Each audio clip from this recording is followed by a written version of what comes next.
Paul Pierce continues to be one of the most hated and polarizing future Hall of Famers. Talks a lot of smack, but backs it up with his game during his playing days. Known for his clutch shot making and deadly mid-range pull-up, the truth never backs down from anybody. How's it going, guys? My name's Wilson. Paul Pierce's name will continue to get brought up as long as he's on television, talking about how great he was. Some of the worst that comes out of his mouth makes many despise him more than any current player today. Here are Pierce's 5 most average disrespectful moments. Spitting on the Cavs bench, sending a message to 19-year-old LeBron James in the 2004 exhibition game preseason at Ohio State. Ever since that moment, James and Pierce disliked each other, still to this very day. Luckily for the truth, social media wasn't around 16 years ago, otherwise he would have gotten into serious trouble. Both teams had to be separated from a fight post-game. Before that, in only the second regular season matchup between the two, December 13th of 03, Pierce and 18-year-old James squared off. 41 points for the truth, 37 for LeBron, a then season high. Boston with a 105-98 win, but Pierce got into a trash-talking war with Otis Carter, the father of Bron's friend Maverick Carter. Pierce told James late in the game he needed to tell Carter to be quiet or he'd go for 50. February 16, 2006, James's third season, Pierce was no longer the best small forward in the game. While James's Cavs were trending upwards, Pierce actually stuck true to his words, scored a career-high 50 points on James, also had 8 rebounds, 7 assists. LBJ 43 points, 12 rebounds, 11 assists as Cleveland won in double overtime. 2 years later, the two met in the playoffs. Pierce, part of the Big Three, joined the series after a hard foul committed on James. LeBron had to tell his mom to calm down, getting angry at the play. The series would go 7 in a classic final game. Pierce had 26 in the first half, Bron 23 in game 7. Both players had big moments. James finished with 45 points, but Pierce 41, bringing the best out of each other. 2 years later, Pierce averaged just 14.3 points in the 2010 series, but his defense held James to 21.3 points on 34% shooting the last 3 games. Pierce even said him and the C's were the reason James ran to Miami. James then turned into a villain, but knocked off Boston with the help of Wade and Bosh. But 2012 was more competitive. Tied 2-2, the 34-year-old drained the triple in LeBron's grill, yelled out, "I'm cold-blooded." LeBron then unleashed his best performance the next game, 45 and 15, eventually knocked off the old Celtics in 7 games. Getting older, Pierce's Nets got torched by James in the 2014 playoffs, where the King dropped 49 in game 4, with Pierce guarding him, easily winning in 5. Even in 2018, James spoiled Pierce's jersey retirement, winning 121-99. A retired Pierce still talked trash during game 7, which the Cavs won in the conference finals. In 2019, when asked who's LeBron's biggest rival, Pierce responded, "It's me, of course." And just recently, Pierce shocked a lot of people for leaving James out of his top 5 players all time. Had Michael Jordan 1, followed by Kareem, Bill Russell, Magic, and Kobe. Says James didn't help build up their organization like those guys, he had an easier path. That's not all. Pierce also said the Heat Big Three underachieved, claimed they had 1 ring on the table and were fortunate to win their second. Although he's not on Skip Bayless's level, Pierce does have a personal beef with James, and his remarks will simply continue. Torching Al Harrington, the definition of a playground move when the two went at each other, settling their beef on the court in 2003. The Celtics and Pacers met in the first round series. Indy the 3 seed, Boston 6. Game 4, Celtics up 2-1. The 25-year-old had 40 in game 1, trailed by 16.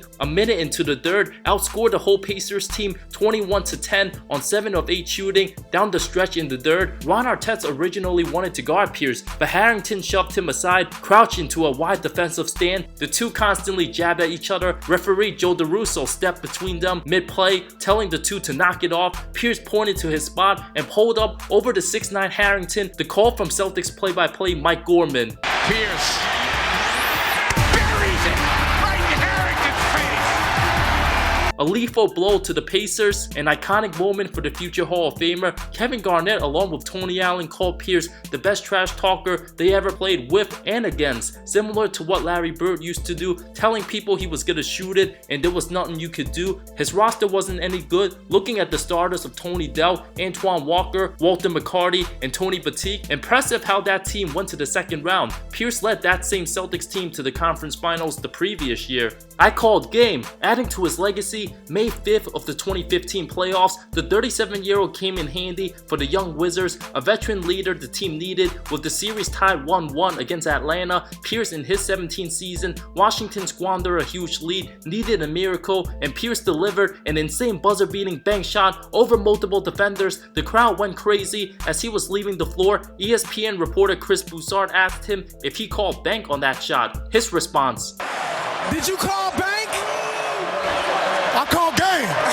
Game. And that's why he's known as the Truth, one of the best quotes in NBA history. Later that series, Pierce put Washington up 1 in Game 5 with another clutch jumper, turned to the Hawks bench and uttered the phrase, "Series." But the Wizards lost due to an Al Horford offensive rebound and putback. After Pierce left the Wizards, the team hasn't been the same, still looking for leadership and very dysfunctional, destroying and bashing the Toronto Raptors. Before LeBron's dominance on the franchise, Pierce was Toronto's worst nightmare. Starting in 2014, the 37-year-old played for the Nets, helped outlast Toronto in 7 games. The final possession, rejected a Kyle Lowry shot to seal the series, got into it with Raptors GM Masai Ujiri when he opened his mouth and said, "F Brooklyn."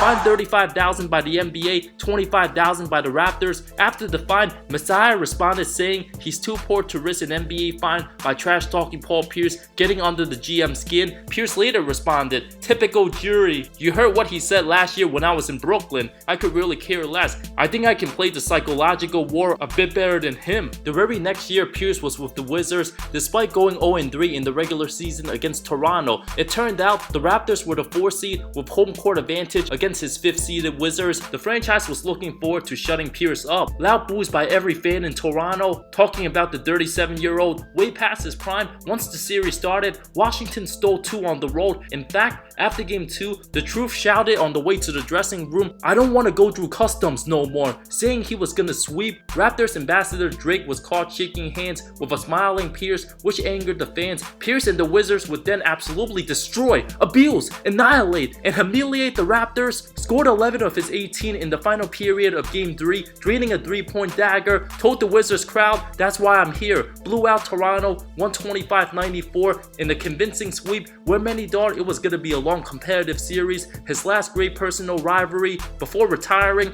a Toronto newspaper mocked the 37-year-old, referring him to both a dinosaur and a wizard who talked too much. Pierce responded, "All truth passed through 3 stages. First, it is ridicule. Second, it is violently opposed. Third, it is accepted as being self-evident." To anger Raptors fans even more, Pierce tweeted, "Drake a fool, LOL." But that's not all. Pierce also posted a picture of him sitting in a chair, the title saying "King in the North." To rub it in those fans' faces even more, his 15-point average on over 50% shooting was better than Kyle Lowry's performance of 12.3 points. Even as recent, during the 2019 finals, Pierce, working as an analyst for ESPN, picked Toronto to beat Golden State in 6. Since his predictions in previous series were dead wrong, his pick was viewed as a jinx. So instead of booing the Warriors, Toronto fans booed the retired superstar.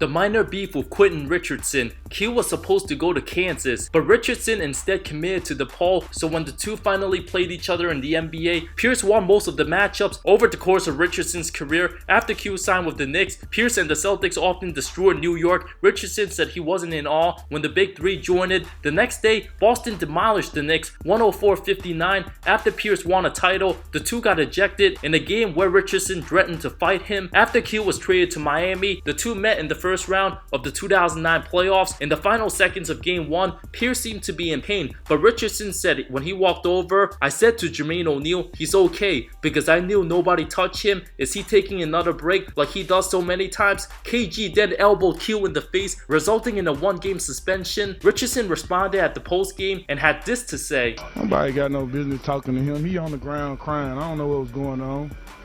2 actresses over there, that's what they are."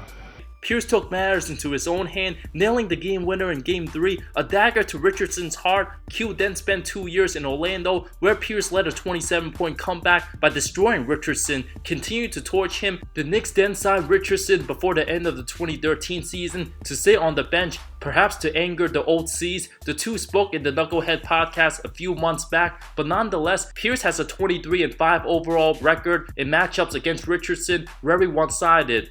Saving the best for last, Andre Blatch. In the Brendan Haywood, Ryan Hollins IGTV opinionated 7-foot pod, Haywood said, Pierce is one of the best trash talkers ever. In a matchup against Wizards Celtics, Blatch was young either in his first or second season in the mid to late 2000s. Him and Pierce continues talking back and forth. Pierce then disrespectfully said, man, I shouldn't even be talking to you. Matter of fact, I don't even know who you are. Turn around. Let me see the name on the back of your jersey to see who I'm talking to. Absolute savage. Brendan Haywood explained it perfectly. So disrespectful, Haywood couldn't even contain his laughter. Even though Blatch was his teammate, the 6'11" power forward played 9 seasons in the NBA, actually became Pierce's teammate in the 2014 season with Brooklyn, but that was absolutely disrespectful. My goodness, this just sums up the definition of Paul Pierce as a basketball player. Haywood also mentioned the Wizards bench laughed at Pierce when he got crossed up one time, but the truth responded, I don't know what the hell y'all laughing at.